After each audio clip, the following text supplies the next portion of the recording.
আসসালামু আলাইকুম রহমতুল্লাহি বারাকাতুহু। প্রিয় ভাইয়েরা, সাবা অ্যাগ্রো ভ্যালি থেকে আমি হাফিজ মাওলানা মোহাম্মদ সিদ্দিকুর রহমান।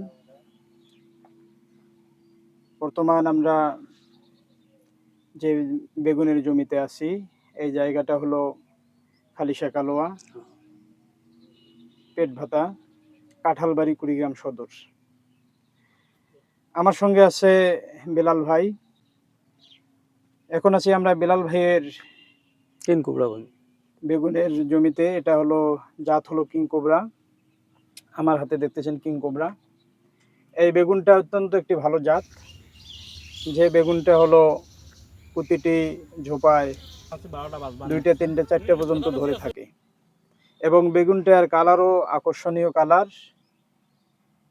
এটা লম্বাও প্রায় 10-12 ইঞ্চি, এবং এর ওয়েটও অনেক ভালো। কেজিতে কয়টা করে আসে? কেজি মনে করো 6-7-8টা ওঠে, 7-8টা 6টা ওঠে, 7টা ওঠে। 7-8টা বেগুনেই 1 কেজি হয়। ওয়েট ভালো, আকর্ষণীয় একটা জাত, কালার। তো আমার হাতে যে দেখতেছেন এটা হলো কিং কোবরা জাত, কিং কোবরা বেগুন। এই বেগুনটা হলো আজকে উঠানো হয়েছে। উঠানোর পরে এই বেগুনটা উঠানোর পরে যে বেগুনটা ছাড়া হয়েছে, আবার 2-4 দিন পরে এই বেগুনটা উঠানো হবে। তো তারপরও বেগুনটা অনেক সুন্দর। তো ভাই, এই বেগুনটার বাজারে চাহিদা কেমন? খুব চাহিদা, চাহিদা বেশি, চাহিদা ভালো। সর্বোচ্চ চাহিদা। দাম দাম বাজারের চেয়ে 2 টাকা বেশি, 2-3 টাকা 5 টাকা বেশি হয়। আজকে বাগান বিক্রি করছি 35 টাকা করে জমি বাড়ির মধ্যে। অন্য অন্য বেগুন মানুষ 28 টাকা 25 টাকা 30 টাকা বিক্রি করে, আমি 35 করে বেচাছি। আমার এই বেগুনটার খুব চাহিদা, আর এই রং এমন সুন্দর, একটা পোকা নেই, কোনো নেই, বেগুন সেই সুন্দর বেগুন। এটার চাহিদা ভালো, ফলনও ভালো। এই এই বাইগনটা আমার ভাইরাসও কম, অনেক ভাইরাস কম, কিং কোবরাতে অনেক ভাইরাস কম। কিং কোবরা বেগুনের ভাইরাস, ঢলে পড়া রোগ, অনেক কম, মোজাইক ভাইরাস যাই বলেন, অনেক কম। অনেক কম বলতে আমরা যেখানে আছি এখানে নাই বলতেই চলে, নাই বলতেই চলে। তো ভাইরাসটা সহনশীল একটা জাত। তো ভাই, বর্তমান যে বেগুনের গাছগুলো দেখা যাচ্ছে সুস্থ সবল আছে, আপনি এখানে এই সাদা মাছি বা এর জন্য কি কি ব্যবহার করতেছেন? সাদা মাছির জন্য দিছি হলো ভাটিম্যাক্স দিছি, তারপরে হলো তোমার তুন্দ্রা দিছি, মানিক দিছি, ফরচুন দিছি, তারপরে যে কাপ দিছিলাম। কিন্তু একটা দিয়ে ওই মাছিটা যাচ্ছে না। এই মাছিটার কারণে আমরা ক্ষতিগ্রস্ত হওয়া লাগছে, এই মাছিটা সরবে লাগছে না, পাতা চুষি খায়, পাতা হলুদ বানবা লাগছে।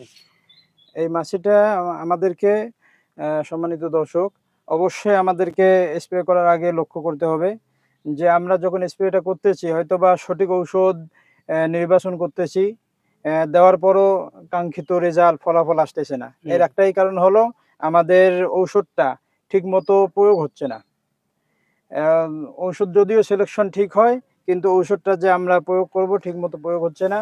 হয়তো স্প্রেটা করতেছি, পাতার উপরে পড়তেছে, যখন আমরা নিচে যায় না।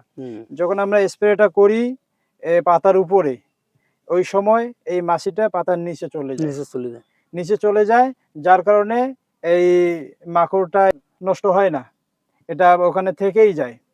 এই জন্য আমাদের করণীয় হলো, এই যখন আমরা স্প্রে করব,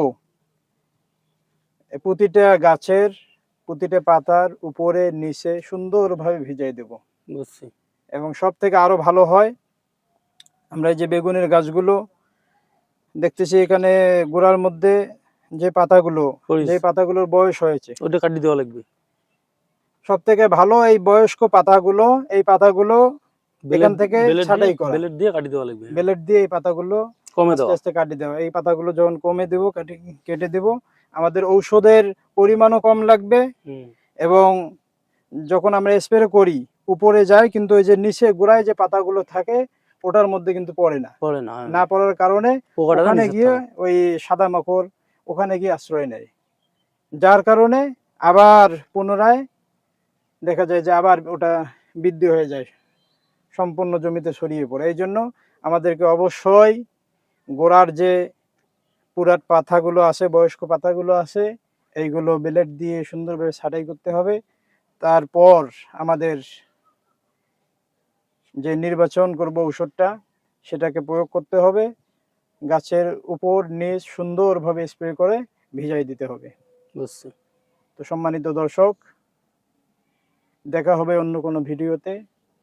এই পর্যন্ত আপনারা সবাই দোয়া করবেন, বেলাল ভাইয়ের জন্য দোয়া করবেন, আল্লাহ যেন ওনার প্রজেক্টটাকে কবুল করে, ওনাকে যেন লাভবান করায়, এবং সর্বোপরি সবাইয়ের জন্য দোয়া করব।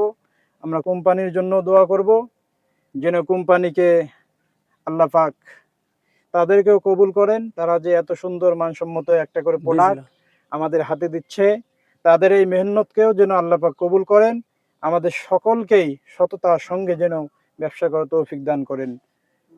আসসালামু আলাইকুম ওয়া রাহমাতুল্লাহি ওয়া বারাকাতুহু।